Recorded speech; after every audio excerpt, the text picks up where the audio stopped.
मंगलाचरण करेंगे। नमो अरहंताणं, नमो सिद्धाणं, नमो आयर्याणं, नमो उवच्छायाणं, नमो लोय सव्वसाहूणम्।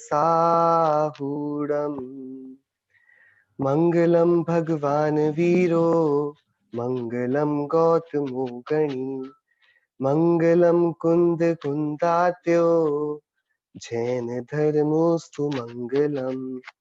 सर्व मंगल्य मांगल्यम, सर्व कल्याण कारकम, प्रधानां सर्व धर्माणां, जैनं जयतु शासनम, जैनं जयतु शासनम, जैनं जयतु शासनम। मोक्षमार्गस्य नेतारं, भेत्तारं कर्म भूभृतां, ज्ञातारं विश्वतत्त्वानां, वन्दे तद्गुणलब्धये, वन्दे तद्गुणलब्धये, वन्दे तद्गुणलब्धये। तिहुवण तिलयं देवं, वन्दिता तिहुवणिन्द परिपूज्यं, वोच्छम् अणुपेहाओ, भविय जनानंद जननीयो।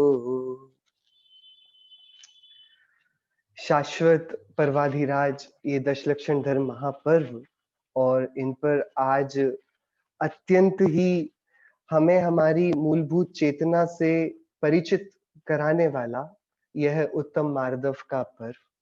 ये पर्व की महिमा अपने आप में इसमें इसलिए भी है कि जब कविवर संतलाल जी ने कविवर टेकचंद जी ने दशलक्षण धर्म विधान लिखा, उस पर जब उन्होंने उत्तम मार्दव धर्म की पूजन लिखी और उस पर जब उन्होंने अर्घ्यों को चढ़ाया विशेष, तो इसमें एक एक परमेष्ठी को नमस्कार करवाया, ये बतलाने के लिए कि देखो हम मानते तो हैं हम कितने सुंदर, हम कितने रूपवान, धनवान, ऐश्वर्यवान, हम बहुत प्रभावशाली ऐश्वर्यवान हैं, लेकिन जब हम जैसे ही जिन मंदिर में जिनेंद्र देव की प्रतिमा के समक्ष पहुंचते हैं, हमको पता पड़ता है कि हमारी ये जीवंत चेतना भी कैसी पाषाणवत निर्जीव है, जो आनंद से कोसों दूर है।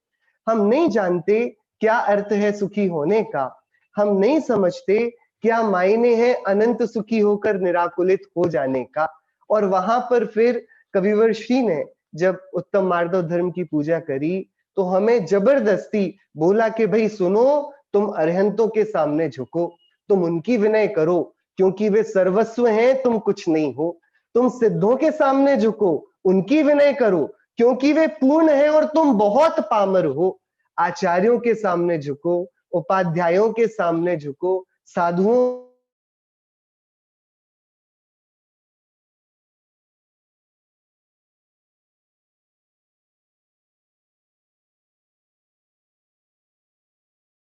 ने सिद्धियों को प्राप्त किया।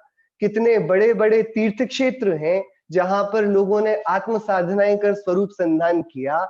तुम अपने को बड़ा मानते हो तो मानते रहो, लेकिन अब कोई अपूर्व काल पका है, और ये अपूर्व काल ऐसा है जो हम सभी को हमारी पामरता के साथ उसको दिखाकर, वास्तविकता से परिचय कराकर हमारी प्रभुता के पास तक हमको ले जा पाएगा। हम उसी की चर्चा आज यहाँ पर करने वाले हैं। कल की चर्चा में हमने मुनि कार्तिकेय स्वामी के चरणों में बैठकर ये देखा था कि भाई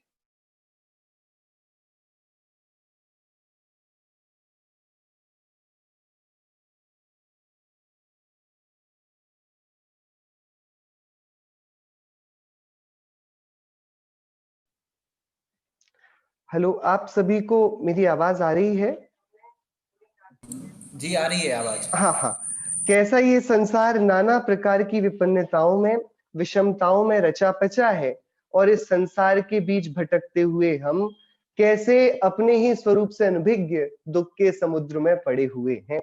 और फिर कल हमने चाहा था कि हम ये 355 दिन तो दुखों के समूह में पड़े रहें, कोई बात नहीं, अब कोई ऐसा उपाय किया जाए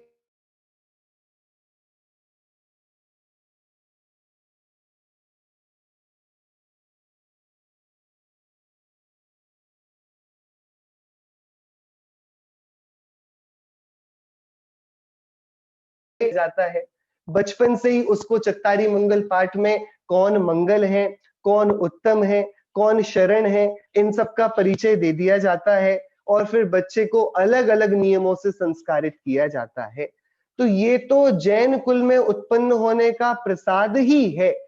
ये तो जैन धर्म में उत्पन्न होने का, जन्म लेने का चमत्कार ही है कि सभी लोग यहाँ पर जो उत्पन्न हुए जैन कुल में, वे सप्त व्यसनों से, बड़े-बड़े पापों से, हिंसा से, झूठ से, चोरी से, कुशील से, इन सब से बचे हुए हैं। तो ये तो स्वाभाविक कोमलता हमको जैनत्व जो हमारे जन्म प्रसाद से ही हमको प्राप्त हुई, यहां तक तो कोई दिक्कत नहीं थी। पर फिर हमको लगा कि छोटे-मोटे जो पुण्य पाप के उदय आते हैं ना, कि भाई गरीबी आ गई, चेतना थोड़ी ढीली पड़ने लगी, बीमारियां आ गई, असाता का उदय आ गया, तो क्या इसको भी दूर किया जा सकता है? क्या जगत में ऐश्वर्य को कमाया जा सकता है? पुण्य प्रसाद को प्राप्त किया जाता है? और हम वापस अपने मंदिरों में आए और श्री गुरु के चरणों पर हम बैठे और हमने पूछा, भगवान इसका कोई उपाय है क्या कि मुझे लक्ष्मी आदि की प्राप्ति हो? तो कल कार्तिकेय स्वामी ने हमसे बोला था कि क्यों नहीं, धर्म ऐसा है जो सब कुछ दे देता है। तुमको लक्ष्मी चाहिए ना, लक्ष्मी भी धर्म से मिलेगी। लेकिन एक चूक तुमने कर दी है, तुमने जो मांगा है वो सर्वस्व अपने पूर्ण रूप में मांगा नहीं है, वो सही मांगा नहीं है, तुम्हारी मांग अधूरी रह गई। देखो, आप गांव में रहते हैं किसी, और गांव बड़ा पिछड़ा हुआ है, और आप पहली बार शहर में जाते हैं और शहर में आप देखते हैं कि बड़ी बड़ी दुकानें हैं और गजब गजब के यंत्र, गजब गजब की मशीन उन दुकानों पर मिल रही हैं। किसी दुकान पर माइक्रोवेव है, किसी दुकान पर एयर कंडीशनर है, किसी दुकान पर टीवी है, कहीं फ्रिज है, बहुत सारी चीजें आपको मिल रही हैं हर एक दुकान पर। आप एकदम कभी देखी नहीं आपने, आपकी आंखों में एकदम चमक आ जाती है और आप बहुत कुछ भर लेते हो और खरीद कर ले आते हो। धनवान आप थे, आप सारी चीजों को जोड़ सकते थे। आपने वो सारी मशीनें तो खरीद ली, अब आप उनको भर के अपने गांव ले जाते थे और रास्ते में ही गांव के ही एक वृद्ध व्यक्ति से मिलना आपका हुआ और तब आपको पता पड़ा, वो बोला, भैया इतना सारा सामान लेकर जाते कहाँ हो? कि माँ, भाई दादाजी मैं तो अपने गांव जाता हूँ। तो अच्छी बात है, क्या करोगे इस सामान का? कि फ्रिज है, इसमें चीजें ठंडी हो जाती हैं तो मैं बर्फ बना पाऊंगा। ये माइक्रोवेव है, इसमें भाई बिना धुएं के भी पकाया जा सकता है बहुत अच्छा खाना, मैं ये काम करूंगा। और ये एसी है, अब मुझे गर्मियों में छत पे नहीं सोना पड़ेगा, मैं कमरे में आराम से सो सकता हूं। तो उन्होंने बोला, तुम्हारी वो सारी बात तो ठीक, लेकिन तुमको ये पता कि नहीं पता कि ये चलती कैसे है? कि अरे ये तो मैं पूछना ही भूल गया, कैसे चलती है? उन्होंने बोला, ये चलती हैं बिजली से, और हमारे गांव में बिजली तो है ही नहीं। तो जो बिजली नहीं है, तो तुम्हारा कितना ही अच्छा ब्रांडेड कूलर हो, एसी हो, फ्रिज हो, माइक्रोवेव ओवन्स हो, कितना भी कुछ हो, यदि बिजली नहीं है तो किस काम के? किसी काम के हैं क्या?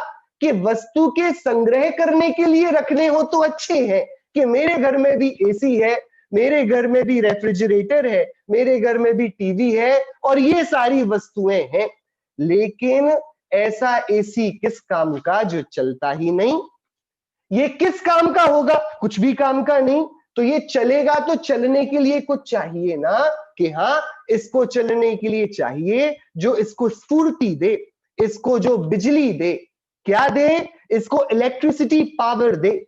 ऐसे ही ये पांच इंद्री के विषय तो कर्म हमारे सामने उठाकर रख देगा। जैसे वो आदमी दिखाकर आ गया था ना सब कुछ, अपने शहर में, शहर से जाकर अपने गांव में सब कुछ लेकर आ गया था ना, जो वो सब कुछ लेकर आ गया था, ये बात तो ठीक थी, लेकिन खेद की बात थी कि उसको जैसे जिस विधि से उन मशीनों को चलाया जाता है, वे मशीनें उसकी चलने की उसकी विधि मिली नहीं।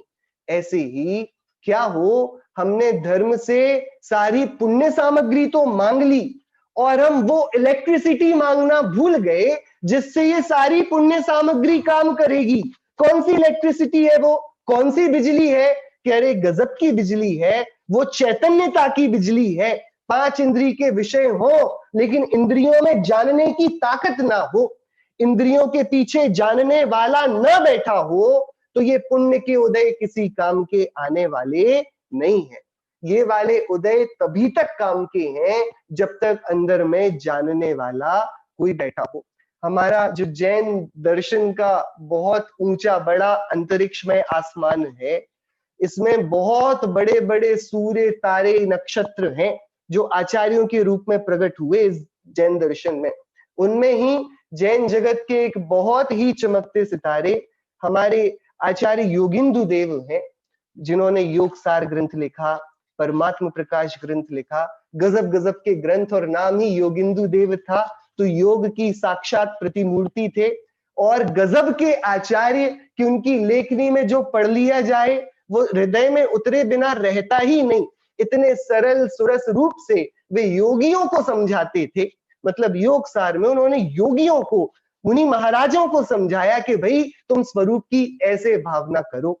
अब बात हमें यहाँ पर उन्हीं योगिंदु देव आचार्य के एक और ग्रंथ की जिसका नाम है अमृताशीति, उसकी करनी है। अमृताशीति नामक ग्रंथ में योगिंदु देव क्या बोलते हैं, गजब की बात बोलते हैं। देखिए यदि स्क्रीन पर आ पाएगा तो मैं आपको दिखाता हूं, नहीं तो मैं यहां से उसका गजब का आचार्य योगिंदु देव का अमृताशीति करके ग्रंथ है उसका एक श्लोक पढ़ता हूं। निश्चित ही हम सभी को बहुत आनंदप्रद वो श्लोक लगेगा। क्या बोलते हैं आचार्य योगिंदु देव? 69 नंबर का श्लोक है अमृताशीति ग्रंथ का। देखिए, रविरयमयमिन्दुर्द्योतयन्तौ पदार्थान् विलसति सति यस्मिन् नास्ति मौतु भातः तदपि बत हतात्मा ज्ञानपुञ्जेऽपि तस्मिन् व्रजति महति मोहम हेतुना केन कश्चित्। देखिए क्या बोल रहे हैं श्लोक में आचार्य योगिंदु देव, आप समझिएगा। हमारे आचार्य जो दिगंबर परंपरा में, हमारी महावीर भगवान की आचार्य परंपरा में हुए, एक से एक विलक्षण प्रतिभा के धनी थे। हम आज उत्तम मार्दव का दिन देखते हैं ना, आज हम सभी समझते हैं कि आत्मा कैसा निर्मद है। हम एक एक इन आचार्यों के स्वरूप को तो समझें, हम एक एक इन आचार्यों के स्वरूप का विचार तो करें। हमको पता पड़ेगा कि हमारे जीवन में ये पारमार्थिक बुद्धि तो जाने दो, लोक बुद्धि भी नहीं है।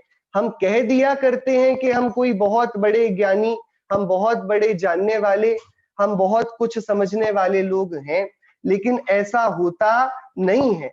आचार्य योगिंदु देव के जितने ग्रंथ उपलब्ध हैं, गजब की बात उसमें ये है, उन्होंने योग सार ग्रंथ लिखा, उन्होंने परमात्म प्रकाश लिखा, तो उनके ग्रंथ प्राकृत भाषा में भी उपलब्ध हैं, उनके अपभ्रंश भाषा में भी उपलब्ध हैं। और ये अमृताशीति जो ग्रंथ उन्होंने लिखा, अमृत अशीति, अमृत से भरी हुई 80 गाथाएं, ये उन्होंने संस्कृत भाषा में लिखा। एक ही आचार्य के उसी उत्कृष्ट कोटि के 3 अलग अलग भाषाओं में अलग अलग जिनागम का सार खोलते ग्रंथ। देखिए ये 69 नंबर का ये दोहा है। क्या बोला जा रहा है इसमें, आप इसका अर्थ पढ़िएगा। यह सूर्य, यह चंद्रमा जिस आत्मा के रहने पर ही शोभित होते हैं तथा आत्म स्वरूप में न रहने पर घट पट आदि पदार्थों को प्रकाशित करते हुए भी ये चंद्र सूर्य आदि भी सुशोभित नहीं होते। इस कारण से अत्यंत खेद है कि कोई हतक रूप आत्मा ज्ञान पुंज रूप इस आत्म स्वरूप में किस कारण से अत्यंत मोह को प्राप्त होता है।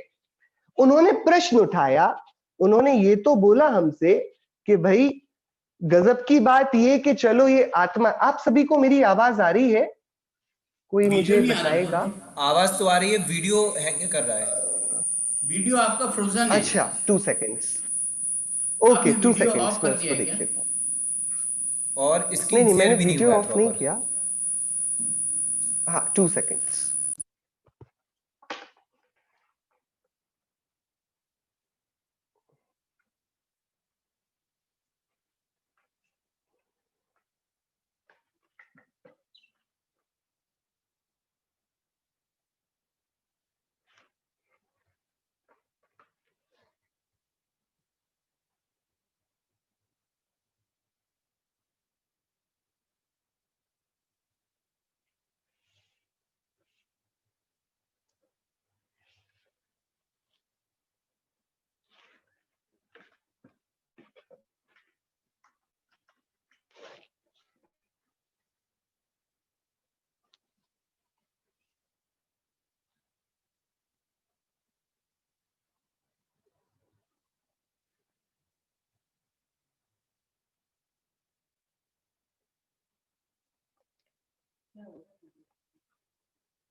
ओके, सॉरी, अभी आवाज आ रही है आपको मेरी?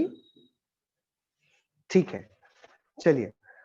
Okay, yes. So Acharya Yogendra Dev की हम सभी बात कर रहे थे, और आचार्य योगेंद्र देव ने अमृता शीति ग्रंथ में गजब का एक श्लोक लिखा। उन्होंने क्या बोला? यह सूर्य, यह चंद्रमा जिस आत्मा के रहने पर ही शोभित होते हैं, तथा आत्म स्वरूप में न रहने पर घटपट आदि पदार्थों को प्रकाशित करते हुए भी ये चंद्र सूर्य आदि भी सुशोभित नहीं होते। इस कारण से अत्यंत खेद है कि कोई हतक रूप आत्मा ज्ञान पुंज वैभव रूप जी, इस आपकी आत्म आवाज स्वरूप। नहीं आ रही है। आवाज आ रही है? किसी को भी आवाज नहीं आ रही है? आ रही है, ओके। उसी प्रकार कोई हतक रूप आत्मा ज्ञान पुंज रूप इस आत्म स्वरूप में किस कारण से अत्यंत मोह को प्राप्त होता है? आचार्य योगिंदु देव ने ये वाली बात हमको विचारने के लिए दी कि ठीक है, हम समझते हैं कि सूरज से हमको प्रकाश मिलता है, और जब बहुत काली घनेरी रात होती है तो चंद्रमा हमको चांदनी में रोशनी में देखने देता है। लेकिन आचार्य योगेंद्र देव के देखने का नजरिया कुछ और है। वे ये कहते हैं कि भाई, मैं इस बात से तो सहमत हूं कि सूर्य और चंद्रमा हमको रोशनी देते हैं, लेकिन कुछ तो ऐसा होगा ना, कुछ तो ऐसा होगा जो सूर्य और चंद्रमा को भी रोशनी देता होगा। विचारणीय बात है। सूर्य और चंद्रमा की रोशनी में हम सब कुछ देख पाते हैं, तो कुछ ऐसा भी तो होगा जिसकी रोशनी में हम सूर्य चंद्रमा को देख पाते हैं।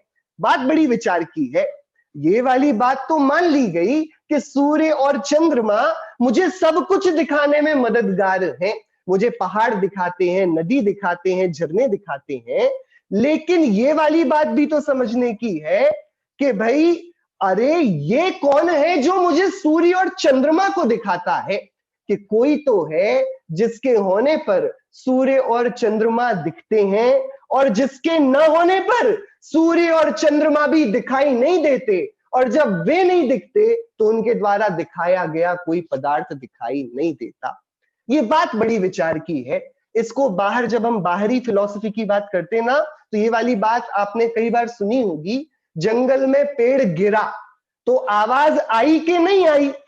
भाई आप बताओ, जंगल में पेड़ गिरा है, दूर दराज खाली जंगल में पेड़ गिरा है, ये निर्णय कौन करेगा कि आवाज आई या नहीं आई? पेड़ गिरेगा तो धम आवाज आनी चाहिए ना, आनी तो चाहिए, लेकिन ये बताएगा कौन की आवाज आई? कि भाई ये बताने के लिए तो कोई प्रामाणिक बताने वाला चाहिए ना। मतलब आवाज आए या न आए, इसका निर्णायक आवाज नहीं होगी, ना ही आवाज करने वाली कोई भी वस्तु। इसका निर्णायक तो वो होगा जो सूरज को भी रोशनी देता है, जिसके प्रकाश में चंद्रमा प्रकाशित होता है। लेकिन दुर्भाग्य है, आचार्य योगेंद्र देव कहते हैं कि अत्यंत खेद है, अत्यंत खेद है कि कोई हतक रूप आत्मा ज्ञान पुंज रूप इस आत्म स्वरूप में किस कारण से अत्यंत मोह को प्राप्त होता है।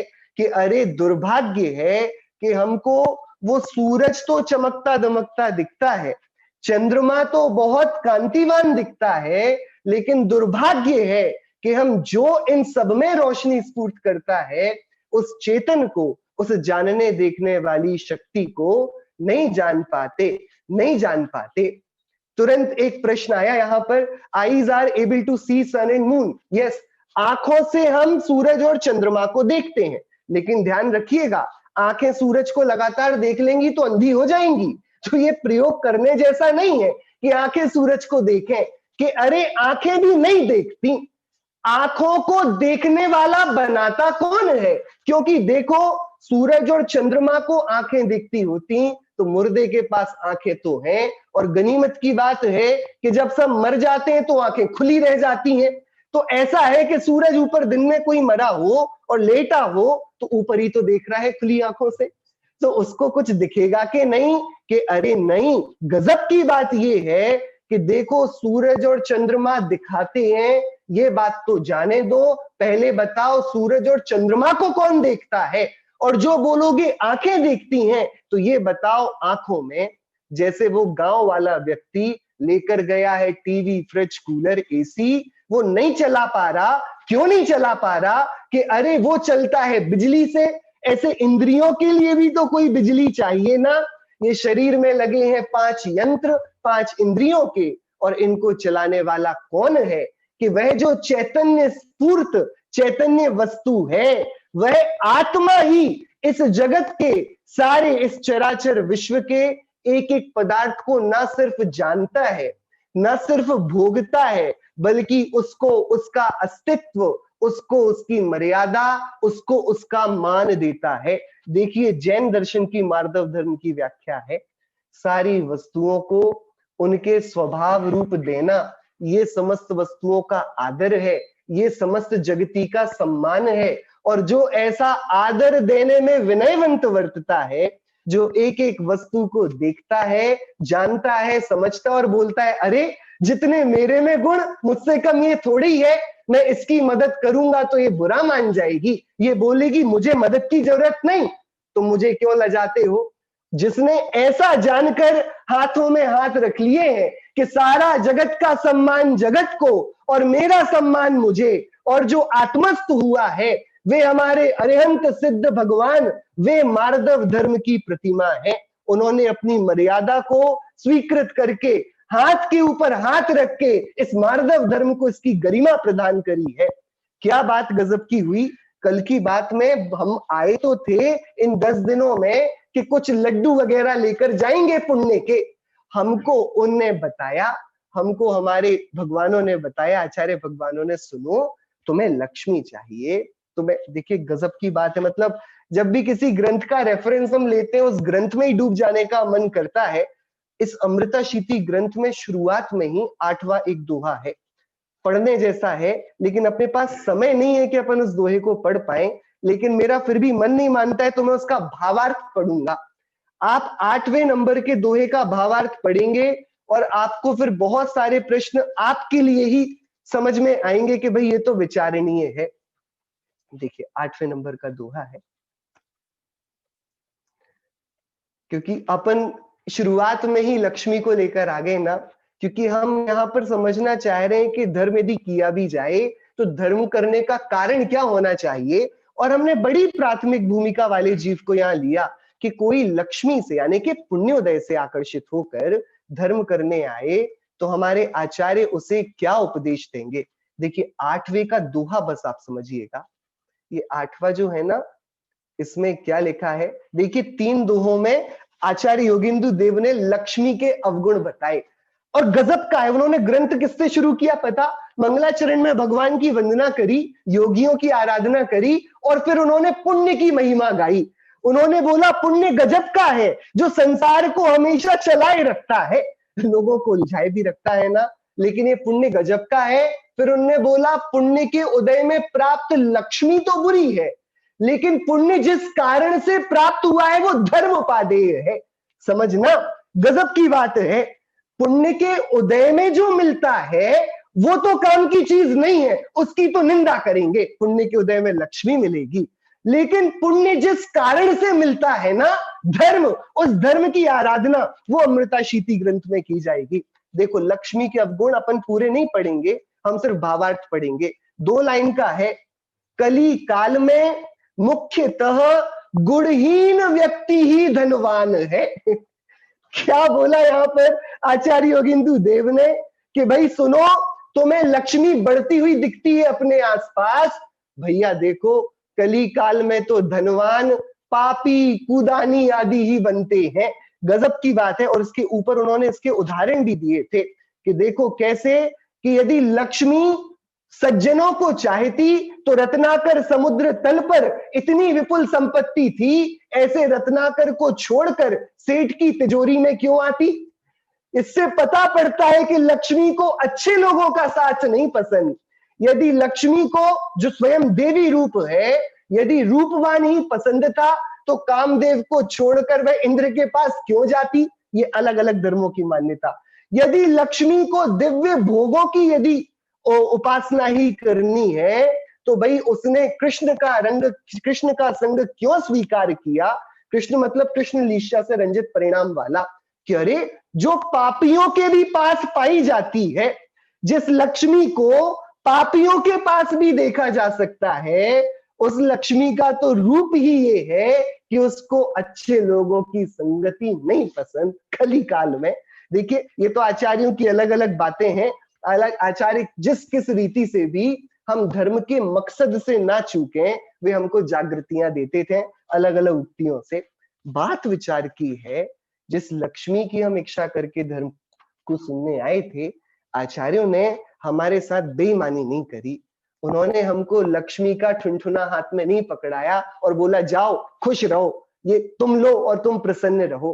उनको पता था कि भाई ये लक्ष्मी इसको आज मिल भी गई तो क्या लक्ष्मी का मिल जाना इस बात का प्रमाण पत्र है कि ये बूढ़ा नहीं होगा, और ये जब बूढ़ा होगा तब जिस लक्ष्मी के महल में ये बैठा होगा तब क्या ये अपना मल मूत्र निक्षेपण भी कर पाएगा खुद से, कि 4 लोग इसको उठाने के लगेंगे। जब इसको स्वादिष्ट भोजन रखा जाएगा तब क्या उसको चखने की इसके शरीर में क्षमता और शक्ति होगी।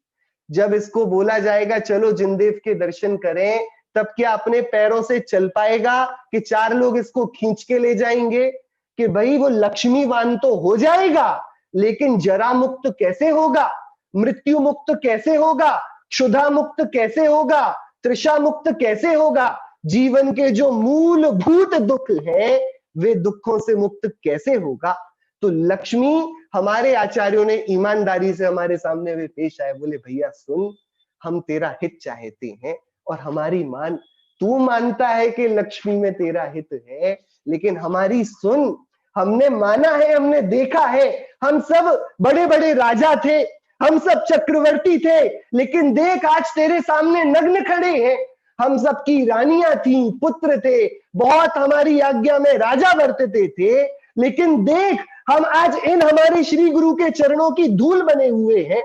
देख हम इनकी आज्ञा में चलते हैं, देख हम इन 28 बुलगुणों से तप करते हैं, परिशहों को सहते हैं। अरे हमने ऐसे भोग देखे हैं कि हम जब सो जाते थे तब बहुत सारे दिक्पाल द्वारपाल, एक क्या शत्रु तो क्या, एक कोई अनिष्ट करने वाला जंतु भी ना आ पाए तो रात भर जागते थे। उनको हमारी पल पल की कोमल दिनचर्या को कोमल बनाए रखने के लिए अलग से रखा जाता था। हमने जो भोग देखे भैया, तुमने देखे कहां। आप विचार तो करो, सुकुमाल जो कुंवर है, जो सुकुमाल राज सेठ है, उसके सुखों की सानी देखेंगे अपन, उसका पुण्योदय हम देखेंगे। लेकिन वे अब जंगल में जब खड़े हो गए हैं जाकर, लहूलुहान पूरा शरीर है और वह शालिनी उनके शरीर को खाए जा रही है, पूर्व भव की भाभी। या सुकौशल मुनिराज को देख ले कि अरे है तो राजपुत्र, लेकिन देखो उनकी माता ही आकर व्याघ्रिनी बनकर उनको खाती है। तब वे मुनिराज हमें क्या बोलते हैं कि सुन भाई, तूने लक्ष्मी में सुख माना तो ठीक, हम तुझे बताते कि वो कैसे मिलेगी, लेकिन एक बार विचार तो कर, ये लक्ष्मी तो हमारे पास भी थी और जो तेरे दादा थे ना, जो अब नहीं है, उनके पास भी थी। ये लक्ष्मी का महल कितना भी सुंदर, कितना भी मजबूत हो, लेकिन काल आया, पहले उसने जरा का शाप फेंका, बूढ़ा बनाया, शिथिल कर दी इंद्रियां। जो बहुत बड़ा सेठ बन के घूमते थे, झुककर चलने को मजबूर हो गए, कुछ ना कर पाए अब वो। और फिर उनको इस वज्र कोठरी से भी काल चुरा कर ले गया। आज वे कहां हैं, तुम्हें इस बात का पता नहीं। तो हमारी बात सुन, लक्ष्मी के पीछे तो तू 355 दिन भागा, तो ठीक है। अब मेरी बात सुन, एक इन 10 दिनों उसकी थोड़ी चर्चा कर, उसकी थोड़ी चिंतना कर, उसका थोड़ा विचार कर, जो इस लक्ष्मी को लक्ष्मी बनाता था। भाई मेरे घर के सामने कुत्ता आया एक, मेरे अंदर बिल्कुल दया का अंबार फूट गया। मैंने बोला इस कुत्ते का भला किया जाना चाहिए। मेरे पास कुछ था नहीं, जेब में एक 500 का नोट था, मैंने निकाला और कुत्ते को बोला जा ऐश कर। बढ़िया किया ना मैंने, उस कुत्ते के साथ कुछ तो अच्छा हुआ होगा। क्या करेगा वो, क्या करेगा, अरे उसने सूंघा भी नहीं। और फिर मैं वहीं 500 रुपए को ले जाकर गया और मैंने ज्यादा नहीं खर्च किए, 5 रुपए का बिस्किट निकाल कर लाया और उस कुत्ते के सामने डाल दिया। और अब वो जीभ हिलाता हुआ और पूंछ हिलाता हुआ सामने मेरे पैरों के सामने बैठा है और आराम से खाता है। क्या कर रहा है वो क्या कर रहा है, वो ये करता है कि उसको पता है मेरे काम की क्या चीज है और बेकाम की क्या चीज है। ये बात तो कुत्ता भी जानता है कि जिसके पीछे मैं 355 दिन मांगता हूं, भागता हूं, वो नोट सूंघने जैसा भी नहीं। और आप और हम में से कोई सूंघता भी नहीं, सूंघते तो नहीं हम नोट, वो किसी काम का ही नहीं। लेकिन लक्ष्मी की दासता ही ऐसी व्यवस्था को लेकर आती है कि हमको वह सोचने का अवसर नहीं देती। देखिए काल बहुत अच्छा नहीं है, हम सब भले ही कितना कह लें कि ये तो हमारे महान पुण्य का उदय है कि हमको इस बार दशलक्षण में ऐसी विपत्ति आने पर भी हम सब यहाँ चर्चा एक साथ कर पा रहे हैं। लेकिन जिन देव के मंदिर में बैठकर जिन देव के वचनों को सुनने का मतलब अलग है, जिनवाणी माता को हाथ में रखकर उनके वचनों का रसपान करने का मतलब अलग है। और एक जो मोबाइल, एक जो लैपटॉप, एक जो हमारे आईपैड्स, हमारी टैबलेट्स, इनके पास बैठकर आराम से सोफे में झूलकर पंखे एसी के बीच ये उत्कृष्ट आचार्यों की वे बातें जो किसी कठोर ग्रीष्म ऋतु में किसी घनघोर जंगल में ताड़ पत्रों में उत्कीर्ण करी गई होंगी, उन बातों को समझने का ये पात्र है ही नहीं। हम क्या करें, भोले हैं ना, हम जैसे बने तैसे अपना हित चाहते हैं, तो हम बेमानी करके भी हित चाहते हैं। लेकिन ये बातें ऐसी नहीं। गुरुदेव एक बात कहते थे कि भाई दिगंबर संतों के शब्दों को कौन पचा पाए। वे बोलते थे भैया सुन, सिंघनी का दूध ये नॉर्मल तुम्हारे स्टील के स्टेनलेस बर्तनों में बनेगा क्या, कि अरे सिंघनी का दूध ऐसे नहीं आता, घनी पात्रता चाहिए, बहुत स्वर्ण पात्र हो तब वो उस दूध को रखने लायक होता है। ऐसे ये जिनवाणी की आचार्यों की बातें, ये हमको देखो, अब हम विषमता में तो घिरे हैं, लेकिन जब भी हम घरों में जो भी बात चलती हो, जिस समय भी चलती हो, सुबह चलती हो, दोपहर चलती हो, रात चलती हो, हमको इतनी विनय, आज मार्दव का दिन है ना, आज का दिन तो हमें जिनवाणी माता, आचार्यों का, अरिहंत भगवानों का, सिद्धों का, ऐसा उनके सामने मानो हम धूल भी नहीं है, उनके पैर का नाखून भी नहीं है, और हम उनके सामने ऐसे बैठे जैसे एकदम चातक प्यासा बैठता है किसी जल के स्रोत के सामने कि भाई ये अब कुछ देंगे और जीवन सफल हो जाएगा। हमको ये पात्रता जगानी है तो अंदर में बहुत विनयवंत और आचार्यों के वचनों के सामने अत्यंत लघुता का भाव लेके बैठना होगा। आप समझ सकते हैं, अपनी भाव भंगिमा आप स्वयं समझ सकते हैं कि पिछली बार जब आप मंदिरों में बैठ के स्वाध्याय सुनते होंगे और आज जब घरों में बैठकर सुनते हैं, हमारे परिणामों के टेम्परेचर में ही कितनी उठापटक हो चुकी है। ठीक है, जितनी हुई उतनी ठीक है, कोई बात नहीं। हम प्रयत्न तो ये करेंगे ना कि हमारे हृदय के जितने भी गुण हैं, हमारे चैतन्य स्वरूप के जितने भी गुण हैं, उनका चलो हम उत्थापन थोड़ा तो करें, थोड़ी चर्चा तो करें हमारा स्वरूप कैसा है। और अपना विचार भी यही है कि हम इन दिनों में, आगे आने वाले कुछ दिनों में चैतन्य की चर्चा से ही अपने आप को सराबोर करेंगे, क्योंकि अपन ने जो विषय चुना था वो था जैन दर्शन, और जैन दर्शन को ज्ञानियों की भाषा में आत्म दर्शन के सिवाय कुछ नहीं कहा जाता। आत्मा ही जैनत्व है, इसलिए ही जिनेंद्र भगवान जो जीतते हैं इंद्रियों को और जो जीते हैं स्वयं में, वे ही तो जिनेंद्र हैं। तो अपन चैतन्य स्वरूप की बहुत चर्चा यहां से अब शुरू कर रहे हैं। बात इतनी हो गई है कि इंद्रियां, ये इंद्रियां जिससे जानती हैं वो है चेतन, और इंद्रियां जिसको जानती हैं वो जड़।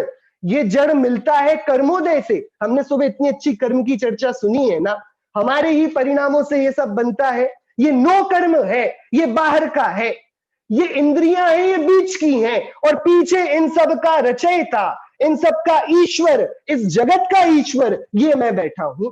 मैं कौन हूं? मैं इंद्रियां नहीं हूं, मैं इंद्रियों के विषय नहीं हूं, मैं नो कर्म भी नहीं, भाव कर्म भी नहीं, द्रव्य कर्म भी नहीं, मैं इनके पीछे इनका संचालक हूं। गजब की बात है और बहुत गंभीरता से समझने के जैसी है। देखिए, कल हमने जो 425वीं गाथा पढ़ी थी ना, आप सभी को याद होगी अपन ने बात क्या करी थी। बात 425वीं गाथा में ये थी, देखिए, आचार्य कार्तिकेय स्वामी जब धर्म की भावनाओं का स्वरूप शुरू कर रहे थे ना, तो उन्होंने पहले ही बोल दिया था, इस संसार में पहले तो जीव धर्म को जानता ही नहीं। ये पहली बात। धर्म मतलब आत्मा, धर्म मतलब आत्मा, आत्मा और आत्मा। आत्मा के बाहर धर्म नहीं, धर्म के बाहर आत्मा नहीं। आत्मा धर्मी, धर्म उसका स्वरूप, धर्म उसका जीवन। मैं आत्मा यानी कौन? मैं आदा अप्पा, ये मैं, ये मेरा स्वरूप कैसा है कि मैं धर्ममय हूं, मैं धर्म ही हूं।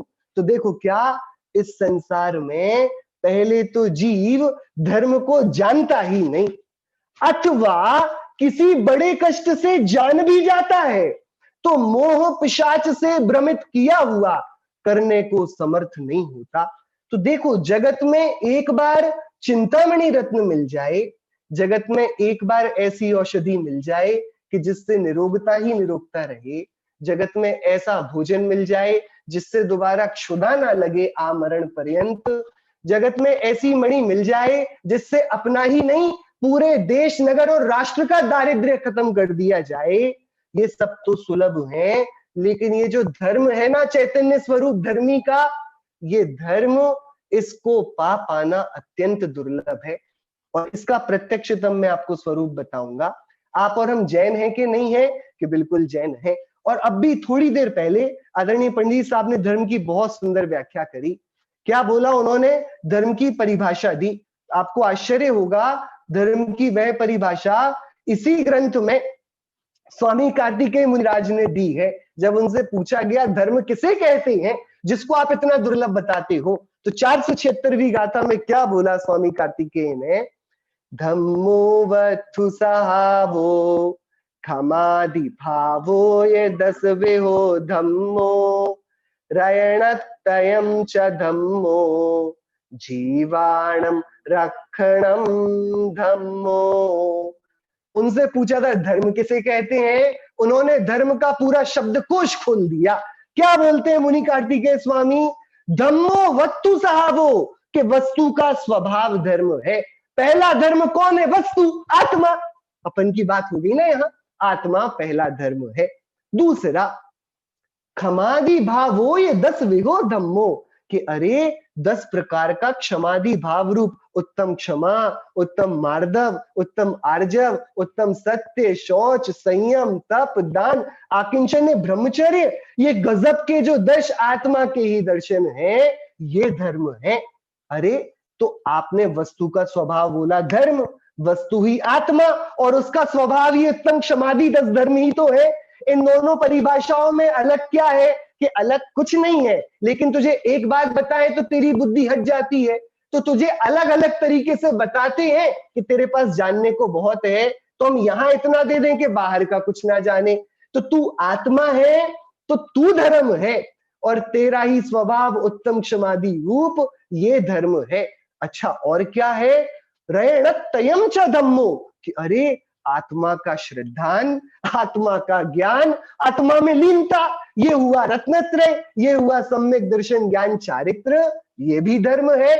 और सुन, इतने में नहीं हुई बात पूरी, जीवाणम रक्षणम धम्मो, कि अरे जीवों की रक्षा करना वह भी धर्म है।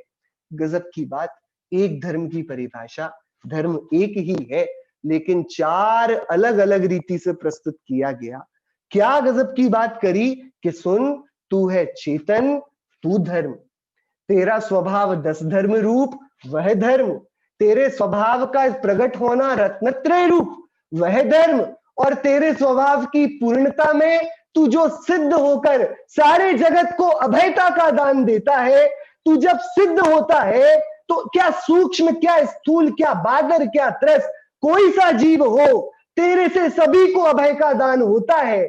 ऐसी सिद्धों के द्वारा पाली जाने वाली उत्कृष्ट दया, वह परम सिद्धत्व, वह भी धर्म है, वही धर्म है। अरे तू धर्म में है। और क्या बात गजब की कि ये जो धर्म तुझे बताते हैं ना, ये दुर्लभ है। गजब की बात, घर पे रखी है पूरी निधि, पूरी निधि रखी है घर पर ही, लेकिन उसको पाना दुर्लभ है। गजब गजब की बात है। क्या? घट में ही ताला राम, घट में ही चाबी राम, घट में ही ताला राम, घट में ही चाबी राम, घट में ही खोलन हारा राम। कि गजब की बात, घर में ही रखी है पूरी तिजोरी, घर में ही रखा है पूरा वैभव, और घर में ही रखी है चाबी। अलग अलग रखे हैं, चाबी थोड़ी व्यस्त है, बाजार घूमने गई है, स्पर्शन इंद्री के बाजार में गई, घ्राण इंद्री के बाजार में गई, स्पर्शन इंद्री, रसना, घ्राण, चक्षु, इन सारे बाजारों में गई। इसको लगा कि चाबी खो गई। अरे कैसी बात करता है, कहीं भी गई। कल हमने देखा था ना, सोफे में बैठा भी था तो सोफे में कहां बैठा था? अरे भोजन करता भी था तो भोजन कहां करता था? इसका विषयों को भोगने का प्रकार तो जानना ही था ना। कि अरे तुझे लगा कि चाबी बाहर चली गई, चाबी तो घट में ही है। देख, मेरा सर्वस्व मुझ में ही रखा है पूरा का पूरा वैभव। उस वैभव में लगा है ताला। कि अरे ताला क्यों नहीं लगा जाए? हर एक कीमती वस्तु में ताला लगाया जाता है। आप बताओ, आप लोग अपने घर की कीमती वस्तुओं में ताला लगाते हो कि नहीं लगाते हो? कीमती वस्तुएं ताला लगाने के लिए ही तो होती हैं, हाँ कि नहीं? कि अरे पागलपन हो जाएगा, कीमती वस्तुएं कोई इसलिए लेके ताला लगाएंगे तो ले क्यों रहा है मूर्ख? दुकान में सुरक्षित तो रखी है वो, तुझे चोरी की चिंता नहीं करनी, इंश्योरेंस की चिंता नहीं करनी। कि कीमती वस्तु भी क्यों ना हो, ली तो भोगने के लिए जाती है, लेकिन अरे ये जगत का विज्ञान ये कीमती वस्तु को तिजोरी में बंद करके रखता है। तो इसने इस जगत की सुंदरतम वस्तु को तिजोरी में कैद कर दिया कि भाई सुंदरतम कौन है? कि मैं हूं, तो क्या करूं, मैं अपने को नहीं देखूंगा। बचा रहेगा ना वो? अरे पागल सुन, जो सुंदर है वही तो भोगने योग्य है ना, उसी को तो भोगा जाना चाहिए ना। तो सुन, तुझे गजब की बात बताता हूं, तेरा पूरा चैतन्य सब कुछ सुख का निधान तेरे अंदर में। और सुन, उस निधान में लगाया है ताला। किसने लगाया? तूने लगाया। तो चाबी कहां गई? कि अरे घबरा नहीं, तूने लगा लिया और घबरा नहीं कि ताला लगा है, चाबी तेरे ही पास है। तो चाबी है कहां? कि सुन, ये चाबी 5 इंद्रियों के विषयों में भटकती है, बाहर की सुंदर सुंदर वस्तुओं को देखती है और उसी को देखने में मन लग जाता है। ये भूल जाती है कि अरे ये सारे विषय तो एक क्षण में मेरे द्वारा भोग लिए जाएंगे। यदि वो ताला खुल जाए, उस केवल ज्ञान की शक्ति में चराचर विश्व के प्रत्येक द्रव्य को एक समय में जान लेने का, पी जाने का उसके अंदर सामर्थ्य विद्यमान है। लेकिन क्या करें, लोभी है ना, लोभी को चैन नहीं पड़ती, उतावली बहुत है। उसने देखा कि सामने है तो उसके पीछे भागा कि नहीं अभी तो ले लूं, बाद में जब शक्ति आएगी तब। कि नहीं, धैर्य का काम है। समझ, तेरे अंदर ताला तूने लगाया, चाबी तेरे हाथ में। महाराज, ताला तो अनादि का लगा है, चाबी मेरे हाथ में हुई तो क्या हुआ, मैं कैसे खोली जाती है ये तो मुझसे नहीं आता। कि अरे झूठ बोलता है तू, ताला अनादि का लगा है, चाबी तेरे पास में है और चाबी खोलने की कला भी तुझे आती है। गजब की बात है ये। चाबी खोलने की कला क्या है, चाबी कैसे खोली जाती है महाराज? कि आचार्य देव यहाँ कहते हैं कि सुन, ये तूने जो आज तक काम किया ना, उस काम की स्वीकृति और कर ले। तू अभी तक क्या करता था, चाबी को चलाता कैसे था? चाबी यानी उपयोग, जानना। आत्मा क्या करता है, आत्मा जानता है। मैं क्या करता हूं, जानता हूं। देखो, आप में से कोई ऐसा है जो बिना अपने बारे में बुरा सुने क्रोधित हो जाए? हम में से कौन बैठे बैठे क्रोधी हो जाता है? जो हो जाता होगा, ऐसे तो कोई बात नहीं है, क्रोध तो कभी भी आ सकता है, कोई बात नहीं है। लेकिन फिर हम ऐसे आदमी को डॉक्टर से कंसल्ट करने को बोलते हैं कि भाई बैठी बैठी गुस्सा कर रहा है, क्या कारण है? लेकिन कोई बात नहीं, बिना कारण के कभी आपने क्रोध किया है? कि अरे नहीं, भले ही कारण सामने नहीं हो, मन में चलता हो तो गुस्सा आ जाता है। किसी की स्मृति आ जाए, कोई बुरा प्रसंग याद आ जाए, किसी ने हमसे अहित किया हो तो आ जाए याद, तभी तो क्रोध आता है ना। कि बिल्कुल बड़ी बात, बनी बात है। अच्छा, और कभी कभी तू घमंड भी कर लेता है कि हाँ, मैं तो भूल जाता हूं कि भाई जैनों की पॉपुलेशन कम है लेकिन सबसे ज्यादा इनकम टैक्स वही देते हैं। मैं तो भूल जाता हूं कि मुझे तो पता ही नहीं रहता कि जैन की पॉपुलेशन इतनी है और इतनी सारा उनका लिटरेसी रेट है। लेकिन जैसे ही व्हाट्सएप पे एक फॉरवर्ड आता है ना, जैनियों गर्व करो, मैं 100 लोगों को भेजकर गर्वीला हो जाता हूं। कि बिना कारण के मान में भी नहीं फूलता, या कोई बोले कि भैया खुश हो जाओ, खुश लेता हूं। अच्छा, और जब छल कपट होता है प्रसंग तब करता हूं कि मनमौजी में हो जाता है छल कपट भी। कि अरे नहीं, जब मुझे दूसरे का बढ़ता दिखता हो और दिखता हो कि मेरा इसमें कुछ कार्य ना रह जाएगा, तो वो देखने पर मैं सोचता हूं कि कुछ तिकड़म लड़ानी चाहिए, कोई तो षड्यंत्र है जो रचा जाना चाहिए। और लालच, कि लालच ऐसे तो बिल्कुल भैया देखो, मैं निष्प्रय स्वभाव वाला हूं, शांत हूं, समता का पुजारी हूं, भगवान के दर्शन करके मंदिर से आता हूं तो यही बोलकर आता हूं कि हे भगवान, आपकी वीतरागता, आपकी निष्प्रयता, आपकी अपरिग्रहता मुझे मिले। लेकिन जैसे ही मंदिर से निकलकर रास्ते में दुकान में देखता हूं 80% फ्लैट ऑफ, वो आ जाता है ना लोभ, कि जरूरत तो नहीं है लेकिन कुछ ले लेना चाहिए, दोबारा ये अवसर मिलेगा कि नहीं, दोबारा ऐसी धन्य सेल आएगी कि नहीं।